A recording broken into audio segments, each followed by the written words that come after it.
Today we're looking at Hebrews chapter 1, a passage some people use to claim that God the Father is directly speaking to Jesus and calling him God. But when we look more closely, we see something different. The writer of Hebrews isn't showing a conversation happening in heaven. Instead, he is quoting from the Psalms, which were written by human authors like David or the sons of Korah. These human writers were praising either the Messiah or the Creator. And Hebrews uses those praises to show that the time of the Messiah has now arrived.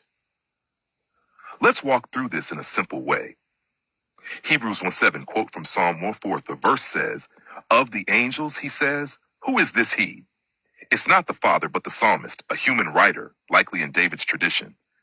This is simply a human praising the Creator and describing his angels. Hebrews 1:8, quote from Psalm 45, verse 6. The writer continues, "And about the Son, he says, many assume this he is the Father, but the context shows it refers to the same source, the Psalm writer." Psalm 45 was written by the sons of Korah. In it, the Messiah is called Elohim, which means mighty one.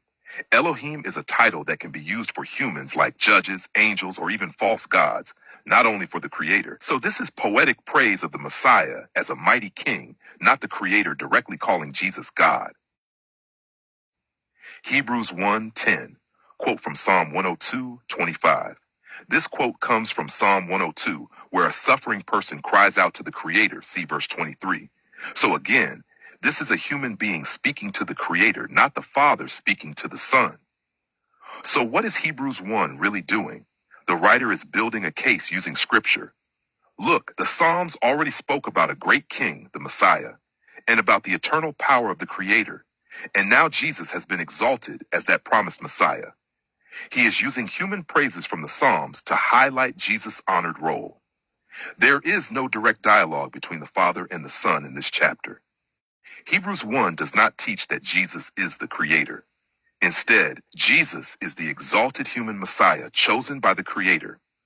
The quoted Psalms are words from people praising either the Messiah or the Creator. The author of Hebrews uses these praises to show that Jesus now holds the role of God's appointed king. Final thought.